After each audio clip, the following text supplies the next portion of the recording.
Problema sa signal ang tinitignang dahilan ng mabagal na pag-transmit ng resulta ng botohan sa ilang lugar sa bansa. Sa Ilocos Norte, marami raw kasing bundok sa lugar na posibleng humaharang sa signal. Alas 6 ng umaga kanina, nasa 10 pa lang na bayan ang nakakapagpadala ng mga resulta. Malayo pa ito sa mahigit 20 munisipalidad at 2 lungsod na nagsagawa ng botohan kahapon. Posible nang dalhin ng mga VCM sa provincial capital para sa mano-manong pagpapadala ng boto. Ilang munisipyo rin sa Kasiguran, Aurora ang hindi pa makapag-transmit ng resulta ng botohan. Hindi raw kasi makakonekta ang kanilang main server sa internet dahil sa mababang signal. Dahil dito, posibleng ma-delay ang proklamasyon ng mga nanalong kandidato. Ilang beses ding naantala ang transmission sa Maynila dahil sa mahinang signal kagabi.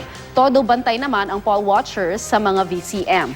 Nakaranas din ng mahinang signal sa pagpapadala ng resulta ng botohan ang mga BEI sa Coronadal City, habang brownout ang sanhi ng pagka-delay ng pag-transmit ng boto sa 5 barangay sa Pagadian City. Napilitang dalhin sa canvassing center ang mga VCM. Ineskorta naman sila ng mga pulis at militar.